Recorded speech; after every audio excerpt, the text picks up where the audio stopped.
राम राम सा खम्मा घनी स्वागत है आप सभी का my success centre YouTube channel पर। तो स्टूडेंट आज हम शुरू करें अर्धवार्षिक परीक्षा मॉडल प्रश्न पत्र है कक्षा 12वीं के लिए।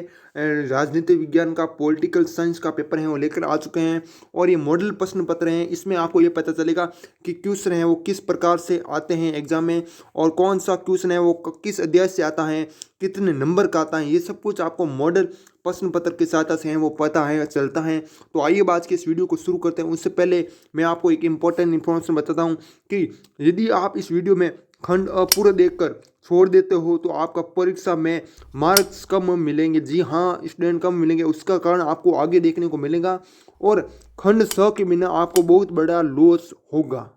इसका कारण भी आपको आगे देखने को मिलेगा। तो आइए आज के इस वीडियो को शुरू करते हैं। सबसे पहले हम क्वेश्चनों की तरफ बढ़ते हैं। जो आपका पेपर है वो 70 नंबर का होगा। जी हाँ, 70 नंबर का होगा और टाइम है वो इस बार 3 घंटे 15 मिनट है वो टाइम है वो मिलेगा। तो टाइम है आपके लिए फुल है, ठीक है, पूरा आराम से पेपर है वो आपको। सबसे पहले है खंड अ। नीचे दिए गए बहुविकल्प प्रश्नों में सही विकल्प है चुनकर लिखना है। जी, जो मतलब बहुविकल्प वाले प्रश्न है वो आपको 8 हैं वो दिए होंगे और प्रत्येक क्वेश्चन है वो 1 नंबर का होगा। मतलब 8 नंबर के बहुविकल्प जो मतलब ऑप्शन वाले ऑब्जेक्टिव क्वेश्चन है होगी, ठीक है। तो सबसे पहला क्वेश्चन है मतलब शीत युद्ध के बारे में निम्न में से कौन सा कथन है वो गलत है, ठीक है। शीत युद्ध जो कि आपका पहला चैप्टर है ना, ठीक है, पॉलिटिकल साइंस जो कि राजनीति विज्ञान का, तो उसी से लिए गए हैं। क है ये संयुक्त राज्य अमेरिका, सोवियत संघ और उनके साथी देशों के बीच की प्रतिस्पर्धा थी, ये क्या ये गलत है? तो ये बिल्कुल भी गलत नहीं है, ये एकदम सही है, ठीक है। और उसके बाद यह महाशक्तियों के बीच विचारधाराओं को लेकर युद्ध हुआ था, यह भी सही है, ये भी कारण था। शीत युद्ध ने हथियारों की होड़ शुरू की, हाँ ये भी सही है। अमेरिका और सोवियत संघ सीधे युद्ध में शामिल थे, तो ये बिल्कुल भी नहीं, सीधे युद्ध में शामिल हैं वो नहीं थे, तो ये रॉन्ग हो जाएगा। मतलब ये आपका सही हो जाएगा, जो ग है ये गलत है, ठीक है। तो ये डी ऑप्शन आप इसमें करके आओगे, क्या करके आओगे? डी, ठीक है। यहाँ पर क्वेश्चन में आप डी लिख दो। उसके बाद चलते हैं नेक्स्ट क्वेश्चन हमारा। सोवियत अर्थव्यवस्था की प्रकृति के बारे में निम्न में से कौन सा कथन है वो गलत है, ठीक है। जो कौन सी सोवियत अर्थव्यवस्था, ठीक है, तो गलत है, कथन गलत है वो पूछा है, ठीक है। तो क्वेश्चन ये भी पूछा जाता है कि सही नहीं है, ठीक है, बीच में नहीं भी आ जाता है तो वो ज़्यादा पूछा जाता है। इस पर ये गलत वाला तो कम पूछा जाता है, तो आपको याद रखना है ना। सही नहीं है तो आप तो भी यही सेम ही होगा क्वेश्चन, है ना। तो कहो है सोवियत अर्थव्यवस्था में समाजवाद प्रभावी विचारधारा थी, क्या ये सही है? या फिर उत्पादन के साधनों पर राज्यों का स्वामित्व नियंत्रण होना, या जनता को आर्थिक आजादी थी, अर्थव्यवस्था के हर पहलू को नियोजन और नियंत्रण है वो राज्य करता था, ठीक है। तो ये कौन सा है? मतलब गलत है कथन, ठीक है। तो इसमें आपका कौन सा दिखा? सोवियत अर्थव्यवस्था में समाजवाद प्रभावी विचारधारा, यहाँ ये सही है, ठीक है, गलत नहीं, गलत है, गलत ढूंढना है हमको तो, है ना। तो उत्पादन के साधनों पर राज्यों का स्वामित्व नियंत्रण होना, ये भी सही है। जनता को आर्थिक आज़ादी थी, तो आर्थिक आज़ादी है वो नहीं थी जनता को, तो ये आपका रॉन्ग हो जाएगा, मतलब ये गलत है, ठीक है।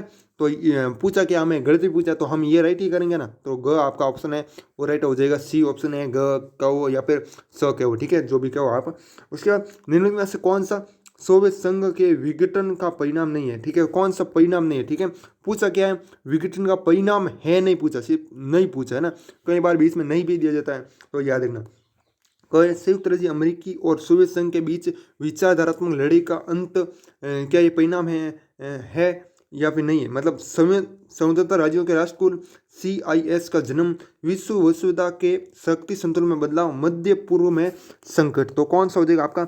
जो है ना मध्य पूर्व में संकट है वो आपका जो कि परिणाम है वो नहीं होगा, ठीक है। बाकी सभी परिणाम है वो हुए, ठीक है। जो सोवियत संघ के विघटन का परिणाम है वो सभी परिणाम हुए थे, बाकी ये है आपका नहीं हुआ था, तो हमें नहीं पूछा है तो हम आपका ग है वो राइट करेंगे, है ना। उसके बाद नेक्स्ट क्वेश्चन है 4th नंबर क्वेश्चन। समकालीन विश्व व्यवस्था के बारे में निम्न में से कौन सा कथन है वो गलत है, ठीक है। समकालीन विश्व व्यवस्था के बारे में, ठीक है, तो वो कौन सा कथन है वो गलत है वो बताना, ठीक है।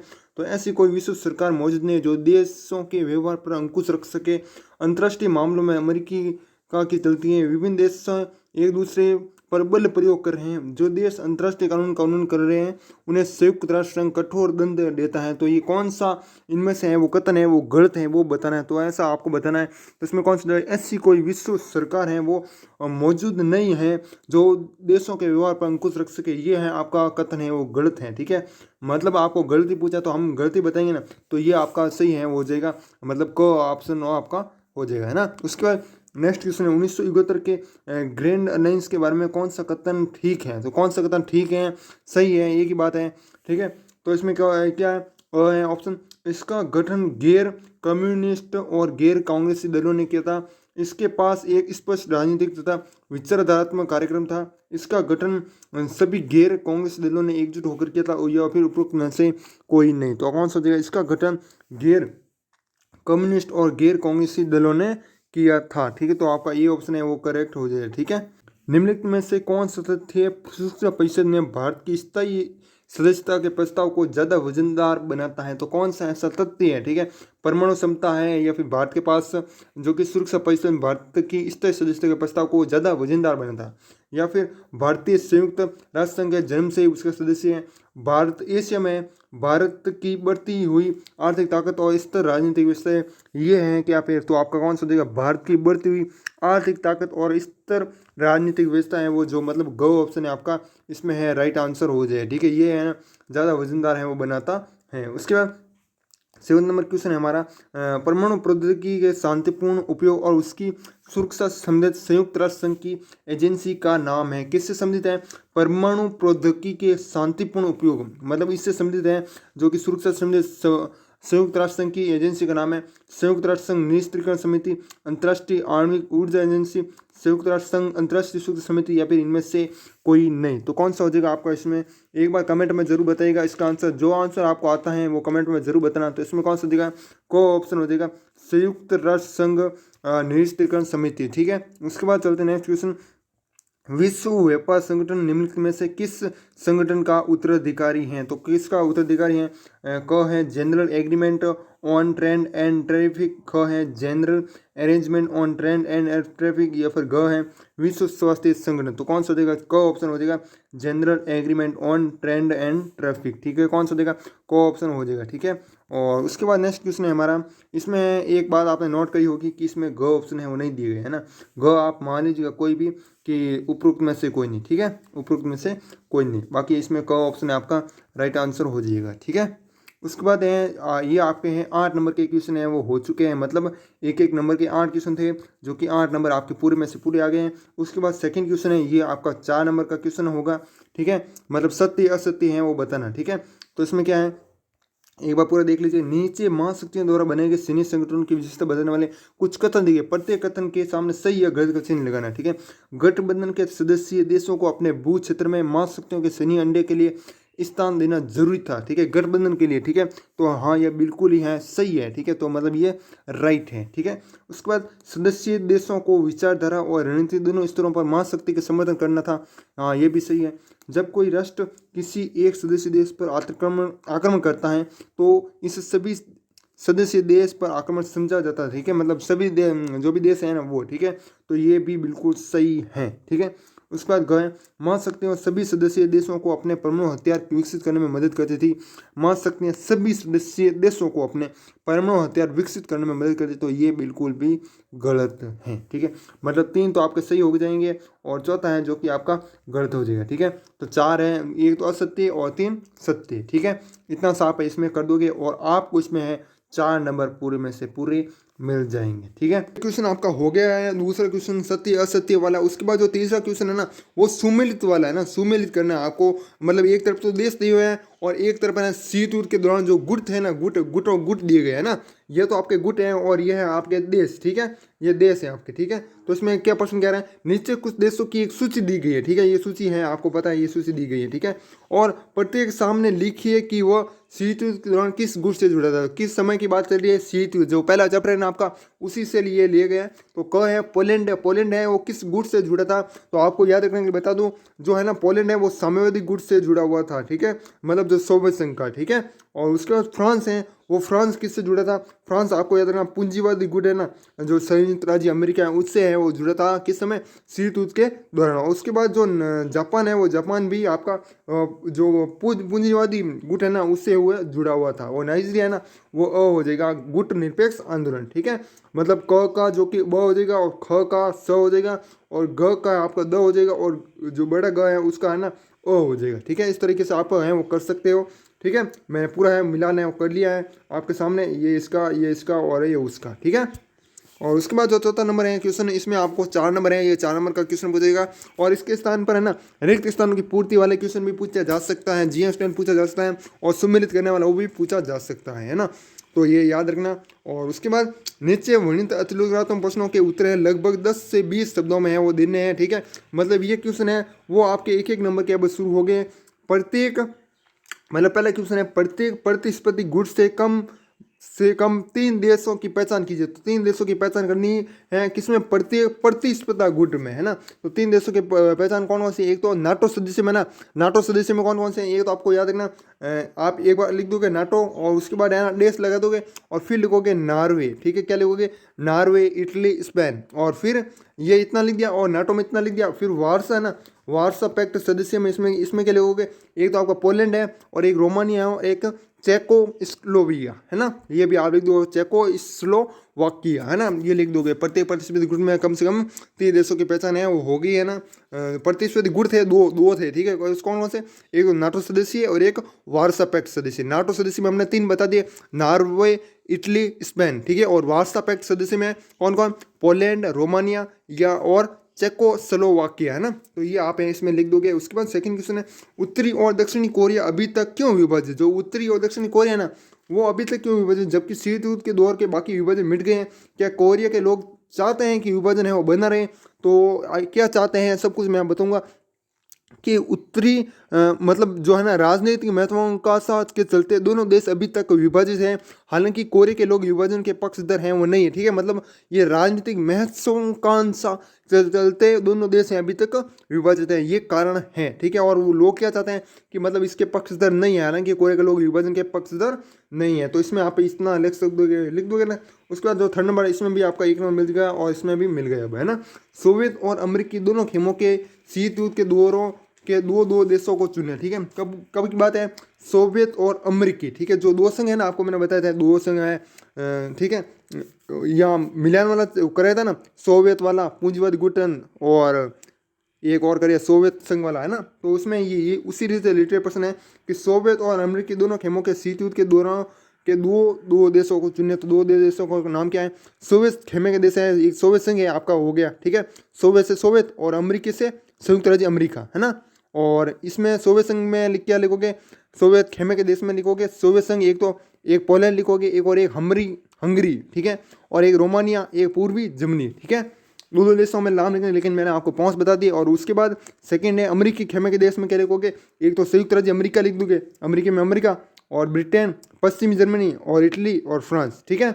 और मैं आसान भाषा में समझाऊं कि सोवियत और अमेरिकी दोनों खेमों के शीत युद्ध के दौरान दौर के 2 देशों को चुनने, ठीक है। तो सोवियत में एक तो आपका कौन सा हो गया? सोवियत संघ, है ना। और अमेरिका में आपका हो जाएगा संयुक्त राज्य अमेरिका, ठीक है। फिर एक सोवियत में और लिखोगे कौन सा?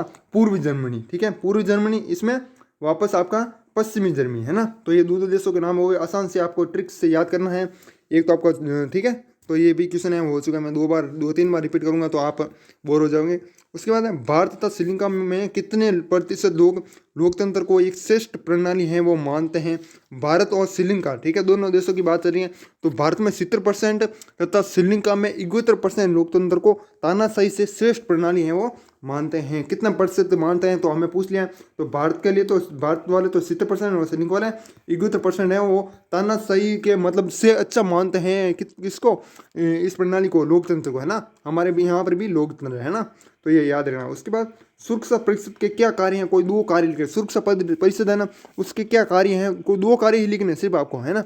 जैसा कि आपको पता है कि इसमें है ना सुरक्षा परिषद में कितने सदस्य होते हैं? 15 सदस्य होते हैं ना। और 5 तो स्थायी होते हैं और 10 अस्थायी होते हैं, ठीक है। 5 स्थायी मतलब वो होता है ना, एक तो अमेरिका है आपका, एक चीन है, ठीक है, एक फ्रांस है, भारत नहीं है इसमें, है ना, भारत नहीं है, ठीक है। तो ये एक्स्ट्रा जान के आपके।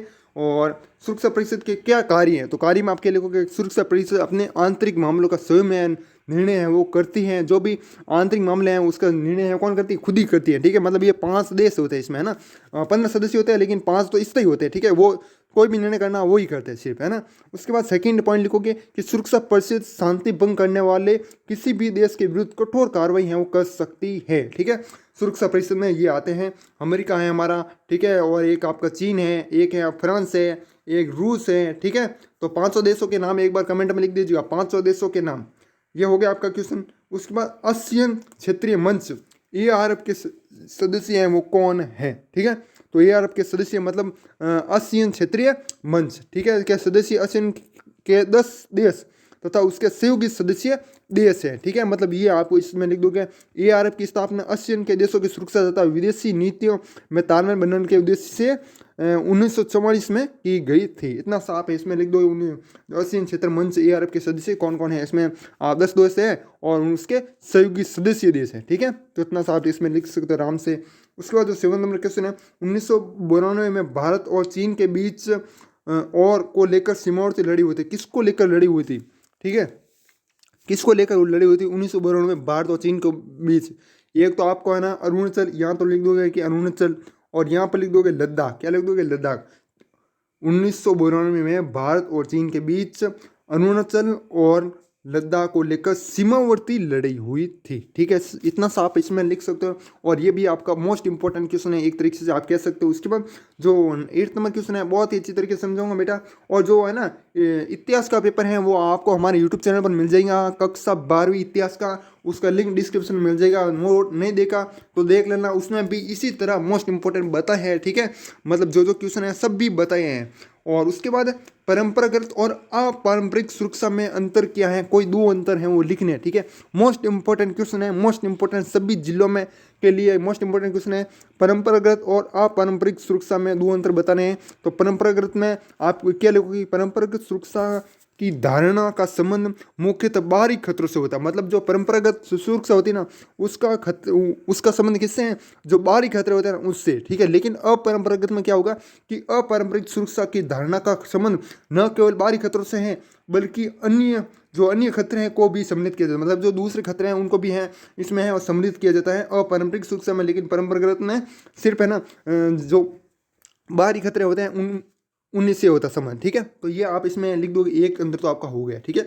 उसके बाद सेकंड अंतर क्या लिखोगे कि परंपरागत सुरक्षा की धारणा में सैन्य खतरों को किसी देश के लिए सबसे अधिक खतरनाक है वो समझा जाता है। किसमें ये परंपरागत सुरक्षा की धारणा में सैन्य खतरों को किसी देश के लिए सबसे अधिक है वो खतरनाक है वो समझा जाता है, ठीक है। इतना सा आप इसमें लिख दोगे परंपरागत में। उसके बाद अपारंपरिक में क्या लिखोगे, अपारंपरिक सुरक्षा की धारणा में सैन्य खतरों को ही नहीं बल्कि मानवीय अस्तित्व पर चोट करने वाले व्यापक खतरों व आशंकाओं को भी खतरनाक है वो समझा जाता है, ठीक है। इतना सा आप इसमें लिख सकते हैं। परंपरागत और अपारंपरिक में क्या अंतर है, 2 अंतर लिखने हैं, ठीक है। मतलब आपको 1 नंबर इसमें मिल जाएगा, ठीक है, आसानी से, ठीक है। बहुत ही सरल क्वेश्चन है एकदम, मैंने अच्छी तरीके से आपको समझे हैं। उसके बाद 9 नंबर क्वेश्चन है, आतंकवाद सुरक्षा के लिए परंपरागत खतरे की श्रेणी में आता है या अपरंपरागत। मतलब जो आतंकवाद है ना वो, ठीक है। तो आतंकवाद क्या है, तो इसमें लिखोगे आतंकवाद 21वीं शताब्दी में विश्व स्तर पर सुरक्षा की नई चुनौती है। यह अपरंपरागत सुरक्षा की खतरों की श्रेणी में आता है। मतलब इसको अंदर का भी मान सकते हैं, ठीक है, और बाहर का भी मान सकते हैं, अन्य खतरों में भी मान सकते हैं। इसलिए मतलब है ना, जैसे कि मैंने पॉइंट बताया ना, अपरंपरागत में पहला पॉइंट बताया था कि अपारंपरिक सुरक्षा की धारणा का संबंध न केवल बाहरी खतरों से है बल्कि अन्य खतरों को भी सम्मिलित है वो इसमें किया जाता है। तो इसलिए ना आतंकवाद है सुरक्षा के लिए अपरंपरागत की श्रेणी में आता है, ठीक है। तो ये 9 नंबर क्वेश्चन हो चुका है, बाकी ऊपर वाले भी हो चुके हैं। उसके बाद शक्ति संतुलन क्या है, शक्ति संतुलन क्या है इसके बारे में क्या लिखोगे, शक्ति संतुलन के बारे में क्या लिखोगे कि आपात स्थिति को दृष्टिगत रखते हुए युद्ध को परिस्थिति उत्पन्न होने पर अपने संभावित शत्रु से टक्कर लेने के लिए पहले ही अन्य देशों का सहयोग प्राप्त करके उसे अपने पक्ष में बनाए रखना ही शक्ति संतुलन कहलाता है। मतलब कोलेबरेशन करना है, क्या लोग कोलाब कर लिए ना, बिग बिग यूट्यूबर करते हैं ना कोलाब, मतलब अन्य देशों से कोलाब कर लेते हैं ना, दोस्त रखे है ना। मतलब उस देश को भी भेड़ा भेल दिया, इन देश ने भेड़ो भेल दिया, मैंने भेल दिया, मतलब हैंग आप खुद हाथ रखे, ठीक है। यूँ नहीं के मतलब वो बिगड़ जाला कहीं वो अपना हम लोग कर देला, ठीक है, यूँ नहीं करे, ठीक है। तो ये शक्ति संतुलन मतलब संतुलन बनाए रखना शक्ति का, ठीक है। कोई भी देश है आपके ऊपर हमला कर सकता है तो उसके पहले ही समझा देते हैं कि तू हमारा हाथ रह जाए, ठीक है, तो इन जीवन हाथ खवना वाला क्या समझ ले, ठीक है, लाड़ बाटी। 11वां नंबर क्वेश्चन है, सन 1970 के दशक में अफ्रीका की सबसे बड़ी विपदा कौन सी थी? कब की बात है? सन 1970 की में, है ना। तो अफ्रीका की सबसे बड़ी विपदा अन्नावृष्टि थी। क्या थी? अन्नावृष्टि। ठीक है, ये प्राकृतिक आपदा है एक प्रकार से आप कह सकते हो। और इसमें क्या हो जाता है कि मतलब जो भूमि होती है ना, वो क्या हो जाती है? बंजर हो जाती है। ठीक है, भूमि हो जाती है बंजर, और उसमें गहरी चौड़ी जो कि दरारें पड़ गई। ठीक है, ये हो जाए बंजर होने से क्या मतलब नुकसान हुआ कि जो उसमें गहरी चौड़ी दरारें पड़ गई। ठीक है, तो इतना सा आप इसमें लग सकते हो कि मतलब जो अनावृष्टि हुई थी ये विपदा थी। बाकी एक्स्ट्रा मैंने बता दिया अनावृष्टि से क्या नुकसान है कि भूमि है जो बंजर हो जाती है, और उसमें गहरी चौड़ी जो कि दरारें पड़ गई है ना, जो बंजर होता है तब उसमें ये देखने को मिलता है ना कि बंजर हो गई है, पहचान इसमें ना। उसके बाद 12th नंबर क्वेश्चन, देशों की पहचान करें। ठीक है, जो क है इसमें दिया हुआ है कि राजतंत्र, लोकतंत्र, समर्थक समूह और अतिवादियों के बीच संघर्ष के कारण राजनीतिक अस्थिरता का वातावरण बने। तो वो देश कौन सा था? तो वो आपका था नेपाल। ठीक है, कौन सा देश था? नेपाल। ठीक है, और चारों तरफ भूमि से घिरा हुआ देश है, चारों तरफ मतलब चारों ओर भूमि है। ठीक है, और चारों ओर भूमि है, तो ये भी देश है आपका नेपाल ही होगा। दोनों में आपका जो नेपाल है वो करेक्ट आंसर हो जाएगा। ठीक है, उसके बाद ये भी 12th क्वेश्चन हो गया, मतलब ये 12 नंबर थे। ठीक है, आपके कितने नंबर? 12 नंबर के क्वेश्चन थे जी के, 1 से लगाकर 12 चौथे का। ठीक है, तो ये त्रिकोणात्मक प्रश्न है एक प्रकार से, और इनके उत्तर हैं जो कि 10 से 20 शब्दों में देने हैं। बहुत ही अच्छे तरीके से समझाया आपको। इतिहास का पेपर देख लेना, वो भी बहुत ही अच्छी तरीके से मैंने समझाया। क्लास 12th का लिंक डिस्क्रिप्शन में आपको मिल जाएगा। आपको आगे एक ऐसी सीक्रेट ट्रिक बताने जा रहा हूँ जिसकी मदद से आपको खंड अ और ब में ज़्यादा मार्क्स मिलेंगे। वो कैसे, इसका कारण आपको आगे जानने को मिलेगा। उसके बाद 5वां नंबर क्वेश्चन, नीचे वर्णित लघुत्तम प्रश्नों का उत्तर लगभग 70 से 80 शब्दों में देने। कितने शब्दों में? 70 से 80 शब्दों में।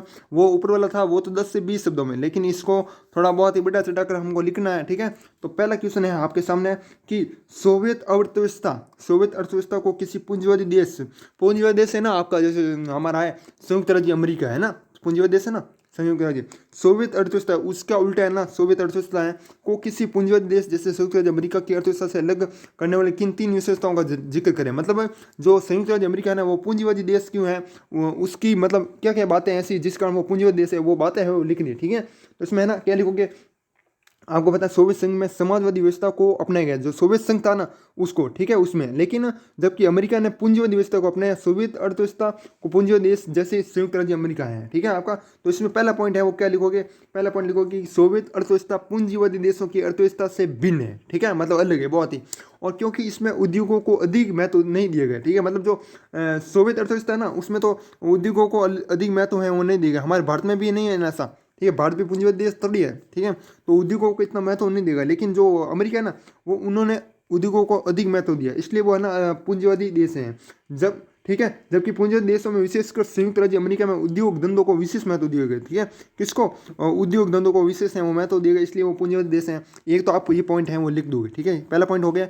उसके बाद जो सेकंड पॉइंट है, सेकंड पॉइंट में हम क्या लिखोगे कि सोवियत अर्थव्यवस्था के उत्पादन तथा वितरण के साधनों पर राज्य या सरकार का नियंत्रण था। ठीक है, मतलब सोवियत अर्थव्यवस्था के उत्पादन होगा ना तो उस पर किसका नियंत्रण था? एक तो राज्य का भी नियंत्रण था और एक सरकार का नियंत्रण था। लेकिन क्या हुआ, जबकि पूंजीवादी देशों में निजीकरण को अपनाया गया। किसको? मतलब प्राइवेट को अपनाया गया है ना, निजीकरण, निजी मतलब प्राइवेट है ना, निजीकरण को अपनाया गया। ये मतलब पूंजीवादी देशों की विशेषता है ना। उसके बाद थर्ड विशेषता क्या लिखोगे आप? दो विशेषता हो गई। उसके बाद थर्ड लिखोगे आपका कि पूंजीवादी अर्थव्यवस्था वाले देशों के विपरीत सोवियत संघ में अर्थव्यवस्था योजनाबद्ध और राज्य के नियंत्रण में थी। पूंजीवादी देशों में मुक्त व्यापार की नीति को अपनाया गया। किसको? मुक्त व्यापार की नीति को अपनाया गया, किसमें? पूंजीवादी देशों में। ये 3 विशेषताएं आप इसमें लिख दोगे तो आपको नंबर है वो 2 नंबर हैं वो मिल जाएंगे। ठीक है, तो ये आप इसमें लिख दो, सोवियत संघ में अर्थव्यवस्था किसके नियंत्रण में थी? राज्य के नियंत्रण में थी। जबकि है ना जो पूंजीवादी देश है उसकी व्यवस्था वो किसके नियंत्रण में थी? निजीकरण को अपनाया गया है ना देशों में, है ना। तो ये लिख दोगे आप उसमें। उसके बाद जो नेक्स्ट क्वेश्चन हमारा कौन सा, क्षेत्रीय संगठन को बनाने का क्या उद्देश्य है? जो क्षेत्रीय संगठन है उसको बनाने का उद्देश्य क्या, मतलब क्या क्या लाभ हो सकते हैं, क्यों बना रहा जा रहा है ना। तो ये आप लिख दोगे। इसमें क्या लिखोगे कि संयुक्त राष्ट्र संघ के कार्यों को सुगम करना, पहला पॉइंट। और दूसरा है बाहरी हस्तक्षेप का डटकर मुकाबला है, ये हो जाएगा। ठीक है, और अगर आप संयुक्त राष्ट्र संघ के कार्यों को सुगम करना, इसमें क्या लिखोगे? क्या है कि यदि छोटी छोटी क्षेत्रीय समस्याओं को क्षेत्रीय संगठनों द्वारा क्षेत्रीय स्तर पर हल कर दिया जाए तो इस संयुक्त राष्ट्र संघ के कार्य का बोझ कम है वो हो जाएगा और वह बड़ी बड़ी अंतर्राष्ट्रीय समस्याओं के समाधान में अपना समय लगा सकता है। ठीक है, ये पॉइंट हो गया। उसके बाद जो दूसरा पॉइंट है, बाहरी हस्तक्षेप का डटकर मुकाबला करना। ठीक है, तो क्षेत्रीय संगठनों में आमतौर पर यह प्रावधान रखा जाता है, जो क्षेत्रीय संगठन है ना, उसमें मतलब ये नियम है, रूल है। क्या रूल है कि क्षेत्र के किसी एक देश में बाहरी हस्तक्षेप होने पर संगठन के अन्य सदस्य उसी देश की सहायता करेंगे और ऐसे संकट के समय समस्त क्षेत्रीय देश बाहरी हस्तक्षेप का डटकर मुकाबला करेंगे। ठीक है, मतलब हैंक बलरेन करी डटकर मुकाबला, है ना। तो ये आपको इसमें लिख दो, क्षेत्रीय संगठन में थोड़ा क्वेश्चन है, थोड़ा घुमा फिरा के हम पूछा है। आसियान विजन 2020 की मुख्य बातें क्या क्या, जो आसियान विजन है ना 2020, तो उसकी मुख्य बातें क्या है, मतलब ऐसी क्या बातें हैं जो कि यूनिक है, कुछ अलग है। ठीक है, तो इसमें लिखोगे कि पहला पॉइंट तो लिखोगे, मतलब 2 3 लिख दोगे, नहीं 4 लिख दो। ठीक है, 4 बता रहा हूँ आपको। तो आसियान विजन में आप लिख दोगे, पहला पॉइंट है आसियान विजन 2020 में अंतर्राष्ट्रीय समुदाय को आसियान की एक बहुमुखी की प्रमुखता है वो दी गई है, किसकी बहुमुखी भूमिका की, ये पॉइंट हो गया। उसके बाद लिखोगे नियमित रूप से वार्षिक बैठक का आयोजन कराना, ये किस में होता है, आसियान विजन 2020 में ये होता है, क्या होता है, नियमित रूप से, मतलब हर साल एक बैठक होती है। ठीक है, ये आयोजन है वो करवाना।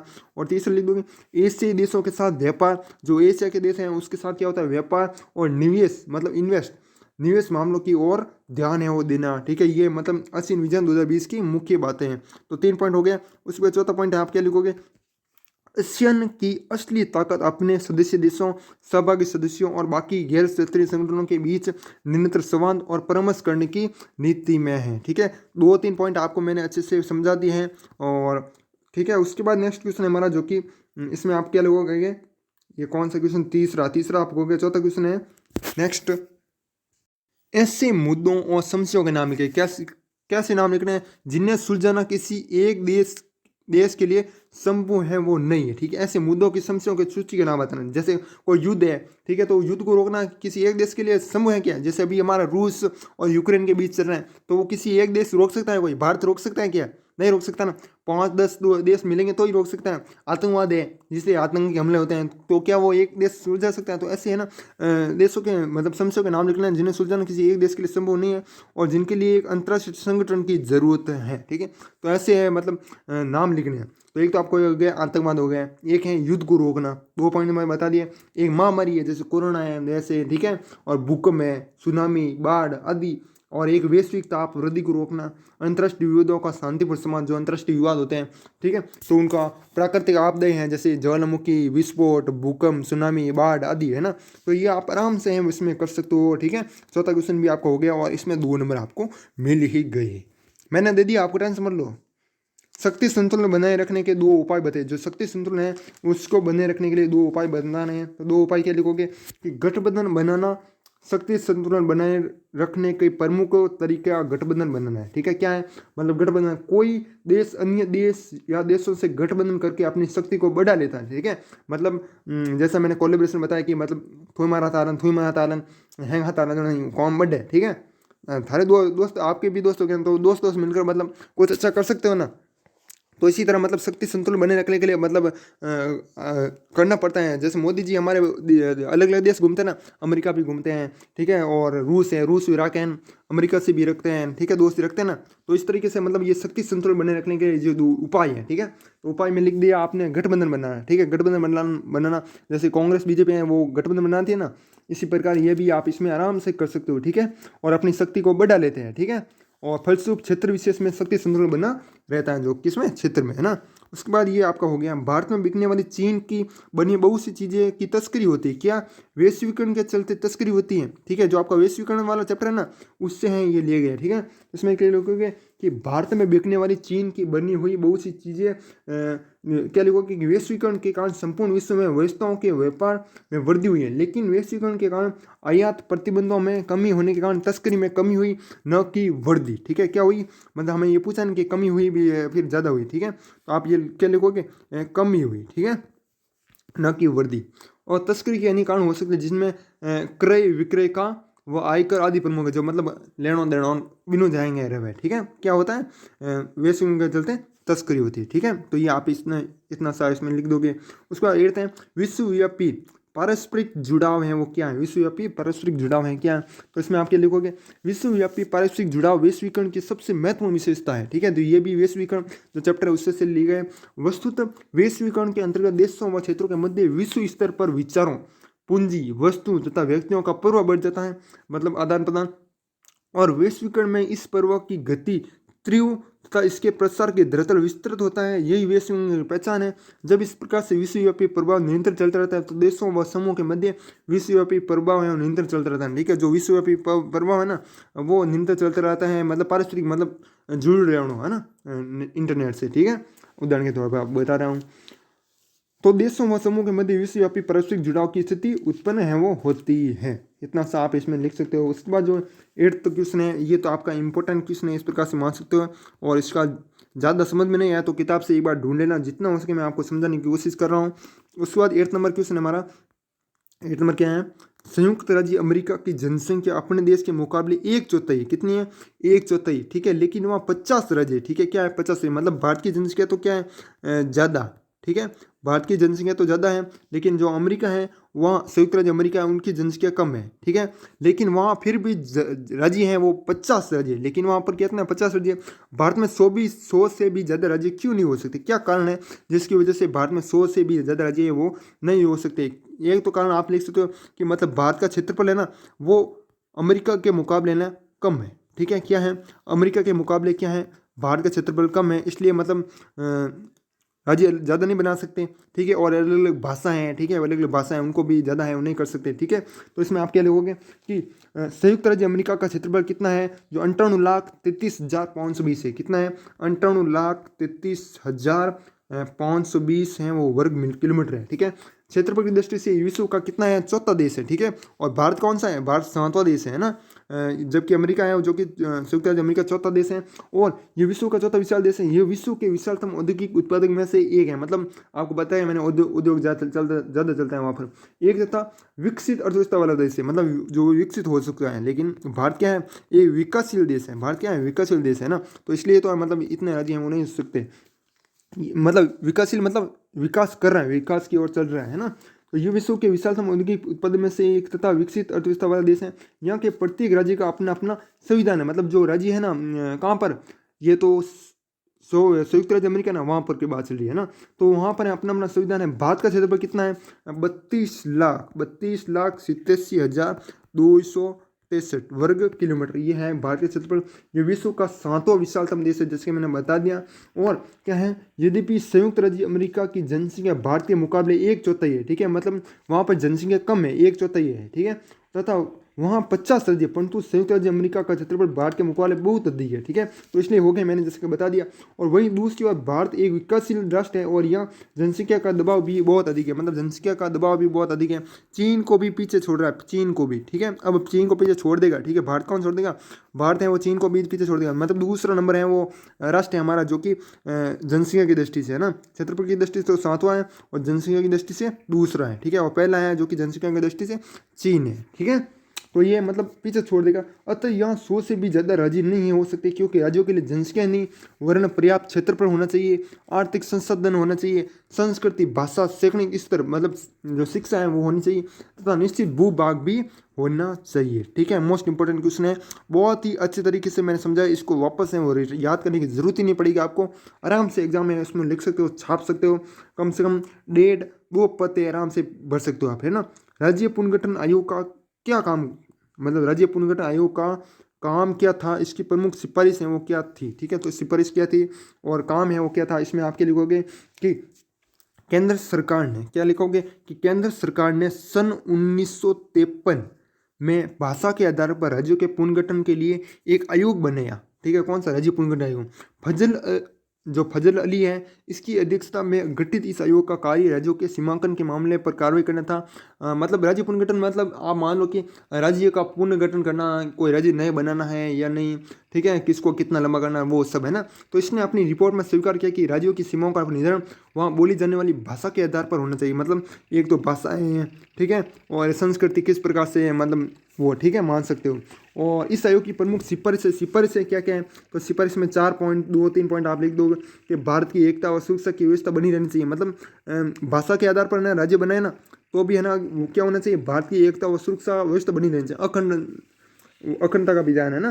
तो इस और दूसरे पॉइंट लिखोगे कि राज्यों का गठन भाषा के आधार पर होना चाहिए। किसके आधार पर होना चाहिए, भाषा के आधार पर होना चाहिए। जैसे हमारा राजस्थान में मारवाड़ी राजस्थानी है ना, तो सबको मिलाकर राजस्थानी भाषा का दिया, ठीक है। और भाषाई और संस्कृति सभ्यता का ध्यान रखना चाहिए, जो भाषा है संस्कृति है वो उसका भी ध्यान है वो रखना चाहिए, ठीक है। ये आप राज्य पुनर्गठन आयोग ये काम लिख दो, है ना। इसकी मुख्य सिफारिश में मैंने बता दिया, भाषा के आधार पर होना चाहिए, है ना। उसके बाद 10 नंबर क्वेश्चन है हमारा, जो कि नेक्स्ट, दक्षिण एशिया के देश भारत को एक बाहुबली समझते हैं। क्या समझते हैं, दक्षिण एशिया के देश है वो भारत को बाहुबली समझते हैं, ठीक है। जो इस क्षेत्र के छोटे देशों पर अपना दबदबा जमाना चाहता है और उनके अंदरूनी मामलों में दखल देता है, इन देशों की ऐसी सोच के लिए कौन सी बात है वो जिम्मेदार है, ऐसी बात क्या है वो जिम्मेदार है, ठीक है। तो इसमें आप क्या लिखोगे, क्या लिखोगे इसमें, बातें लिखोगे, क्या लिखोगे, बातें लिखोगे, है ना। कौन कौन सी बातें, कि भारत का आकार तो एक तो क्या है, अन्य दक्षिणी एशिया के देशों से अधिक क्या है, विशाल है, मतलब आकार 7वां देश है ना, तो विशाल आकार तो हो गई ना, ठीक है। और एक तो इन भारत इन छोटे देशों में अत्यधिक शक्तिशाली व प्रभाव, मतलब ये तो शक्तिशाली भी है ना, क्या है, शक्तिशाली भी है, और क्या है, आकार भी बहुत ही बड़ा है, ठीक है, मतलब क्षेत्रफल है वो बहुत ही बड़ा है। और दक्षिण एशिया का भूगोल ही ऐसा है कि भारत इसके मध्य में स्थित है, मतलब चारों ओर तो देश है, ठीक है, और भारत है वो बीच में आ जाता है ना, बीच में आ जाता है। तो इसलिए मतलब दक्षिण एशिया के भूगोल ही ऐसा है कि भारत इसके मध्य में स्थित है, तथा शेष देश भारत की सीमा के आसपास पड़ते हैं, जैसे पाकिस्तान, नेपाल, भूटान, बांग्लादेश, वो है ना सब कुछ, तो ये आसपास पढ़ते हैं ना। तो इस कारण ये 3 पॉइंट हैं, इसमें आप लिख सकते हो, इस कारण है वो मानते हैं, बाहुबली मानते हैं ना। तो ये इतना पॉइंट्स लिख दोगे आप। उसके बाद जो नेक्स्ट क्वेश्चन है हमारा खंड स है, बताया कि ये इंपॉर्टेंट क्यों है। दोनों सवाल जो आपको ऊपर बताया, एक तो कि यदि आप इस वीडियो में खंड अ देखोगे तो छोड़ दोगे तो आपको बहुत बड़ा नुकसान होगा, ठीक है। और एक खंड ब में मैंने बताया कि आपको आगे एक ऐसी ट्रिक बताऊंगा, वो दोनों का सवाल है वो एक ही है, ठीक है। क्या है कि जितना हो सके उतना इसमें लिख सकते हो खंड स में, है ना। क्या लिख सकते हो, खंड स में जितना हो सके उतना लिख सकते हो, बाकी में नहीं लिख सकते ना। खंड अ में तो एक लाइन में उत्तर देना आपको, क्या लिखोगे उसमें, है ना, वो भी याद होगी तो बल्कि खंड अ में आप कुछ नहीं, एक लाइन में उत्तर लिखना है। अब तो वो इस पर डिपेंड कि आप को याद है या फिर नहीं है। खंड स में बड़े बड़े क्वेश्चन होते हैं, तो उन्हें याद कर लोगे तो छोटे क्वेश्चन तो वैसे भी आपके हो जाएंगे, रेडी हो जाएंगे, तैयार हो जाएंगे, और वो तो नंबर वैसे ही है। और खंड अ वाले याद करोगे तो सिर्फ तो बड़े वाले क्वेश्चन है वो नहीं कर पाओगे ना। तो खंड अ या आप खंड अ के पीछे पड़ जाओगे ना, तो खंड जो स है उसको कैसे कर पाओगे, क्योंकि वो तो आपने याद ही नहीं किए। और बाकी खंड स याद कर लोगे तो खंड अ वाले क्वेश्चन तो आपके इसी में से ही बनेंगे ना। तो इसलिए ये इंपॉर्टेंट है, और खंड स छोड़ दोगे तो आपका कुछ भी नहीं है वो होने वाला है, ठीक है। ये है वो कारण है वो था, ठीक है, जो कि मैंने आपको बता दिया। और उसके बाद है जो कि खंड स है कि शीत युद्ध के दौरान भारत की अमेरिका और सोवियत संघ के प्रति विदेश नीति है वो क्या थी। क्या मानते हैं कि इस नीति ने भारत के हितों को आगे बढ़ाया, या फिर अथवा में अमेरिका और सोवियत संघ की अगुवाई वाले दोनों खेमों से भारत ने दूरी क्यों बने रखी, स्पष्ट कीजिए, ठीक है। दोनों में से आप कोई भी कर सकते हो, दोनों एक ही है, ठीक है, दोनों एक ही है, ठीक है। तो ये आपका 4 नंबर का क्वेश्चन है वो बनता है। और 4 नंबर इसमें आप क्या लिखोगे, आपको पता है कि 2 गुट थे, आपको पता है सोवियत जो संघ था अमेरिका वाला, और एक जो कि कौन सा था, शीत युद्ध के दौरान भारत ने अपने आप को दोनों गुटों ने अमेरिका व सोवियत संघ से अलग रखा, ठीक है। तथा नव स्वतंत्रता प्राप्त देशों का में भी किसी भी गुट में जाने का विरोध है वो किया, मतलब भारत है किसी भी गुट में है वो नहीं गया, ठीक है। 2 गुट थे ना, तो आपको पता है। और उसके बाद किसी भी गुट में जाने का विरोध किया। अपनी इस नीति के क्रियान्वयन हेतु भारत में गुट निरपेक्षता की नीति है वो अपनाई। कौन सी नीति अपनाई भारत ने, गुट निरपेक्षता, ठीक है, ये नीति है वो भारत ने अपनाई। और गुट निरपेक्षता आंदोलन के नेता के रूप में शीत युद्ध के दौरान भारत ने अमेरिका और सोवियत संघ के प्रति अपनी विदेश नीति के अंतर्गत निम्न स्तर पर अपनी महत्वपूर्ण भूमिकाएं वो निभाई। कौन कौन सी हैं, गुट निरपेक्ष की अपनी नीति के अंतर्गत भारत ने स्वयं को दोनों महाशक्तियों संयुक्त राज्य अमेरिका व सोवियत संघ की खेमेबंदी से अलग रखा, ठीक है, मतलब बीच में है वो नहीं पड़े। ये ऐसे पॉइंट है आप लिख सकते हो आराम से। और भारत ने दोनों गुटों के मध्य मौजूद मतभेदों को दूर करने का प्रयास है वो किया था, तथा मतभेदों को पूर्ण व्यापी युद्ध का रूप देने से भी रोका, ठीक है। और क्या पॉइंट लिखो कि भारत ने गुट में निरपेक्ष आंदोलन में सम्मिलित देशों को भी इस प्रकार के मध्यस्थता के कार्य से संलग्न रखा, मतलब जो भी गुट निरपेक्ष मानना चाहते हैं वो आ सकते हैं, ठीक है, मतलब इन दोनों देशों के बीच है वो नहीं जाए। तो ऐसा भी है भारत ने वो किया, ठीक है। तो इस तरह से आप इसमें लिख सकते हो, ठीक है। उसके बाद 7 नंबर क्वेश्चन है, संयुक्त राष्ट्र संघ के में सुधार का अर्थ है सुरक्षा परिषद के ढांचे में बदलाव। ये इस कथन का सत्यापन करना, ठीक है, मतलब पूरा आपको इसमें थ्योरी है वो बतानी है। उसके बाद किन बातों के कारण गोर्बाचेव सोवियत संघ में सुधार के लिए बाध्य हुए, अथवा गोर्बाचेव द्वारा सोवियत संघ में सुधार के 2 कारण हैं वो बतलाने हैं। ठीक है, तो ये भी आपका 4 नंबर का क्वेश्चन है। उसके बाद 9 और 10 ये 5-5 नंबर के हैं। उन 3 बातों का जिक्र कर जिनसे साबित होता है कि शीत युद्ध की समाप्ति के बाद अमेरिका प्रभुत्व का स्वभाव बदलता है और शीत युद्ध के वर्षों में अमेरिका प्रभुत्व की तुलना में यह अलग है। ठीक है, और भारत और चीन के बीच विवादों के मामलों की पहचान करें और बताएं कि वृहत्तर सहयोग के लिए इन्हें कैसे निपटाया जा सकता है। अपने सुझाव हैं वो देने हैं। ठीक है, तो ये भी आप हैं वो कर सकते हो, किताब में आसानी से आपको मिल जाएगा। ठीक है, और उसके बाद ये इतने क्वेश्चन हैं वो थे जो कि मैंने आपको शेयर किए, और पूरा ये 70 नंबर का जो कि आपका पेपर है वो होगा एग्जाम। इसी तरह के आपको क्वेश्चन है वो देखने को मिलेंगे। ठीक है, और बाकी यदि वीडियो पसंद है तो वीडियो को लाइक और चैनल को ना सब्सक्राइब जरूर कीजिएगा। और इसकी पीडीएफ है टेलीग्राम ग्रुप में मिल जाएगी, और उसका लिंक है डिस्क्रिप्शन में मिल जाएगा। टेलीग्राम ग्रुप का जाकर है वो देख सकते हो, और टेलीग्राम ग्रुप का नाम है, जो हमारे यूट्यूब चैनल का नाम है वही टेलीग्राम ग्रुप का नाम है, जाकर है वो देख सकते हो। ठीक है, बाकी मैंने इसका लिंक डिस्क्रिप्शन में दे दिया है, और कमेंट बॉक्स में भी जहाँ तो उसके याद आएगा तो कमेंट बॉक्स में सबसे ऊपर है वो पिन है वो कर दूंगा, और पीडीएफ टेलीग्राम ग्रुप में भेज दूंगा। ठीक है, तो आप हैं वो जाकर देख सकते हो। ठीक है, आगे कौन सा पेपर चाहिए आप हमें कमेंट में बता सकते हो। ठीक है, तो साथियों इस वीडियो को हम यही समाप्त करते हैं। यदि वीडियो पसंद आए तो वीडियो को लाइक और चैनल को सब्सक्राइब जरूर कीजिएगा। इसी तरह आगे भी आपको मॉडल पेपर मिलते रहेंगे। और कमेंट कर दो यार कौन सा पेपर चाहिए। मैंने इतिहास का भी बना दिया और राजनीति विज्ञान का भी बना दिया, और अब मैं जहाँ तक लगता है यदि आप कमेंट नहीं करोगे तो मैं जियोग्राफी का बनूंगा, है ना, इसका बनूंगा जियोग्राफी का, है ना। तो साथियों इस वीडियो को हम यही समाप्त करते हैं। तब तक के लिए जय हिंद, जय भारत, वंदे मातरम।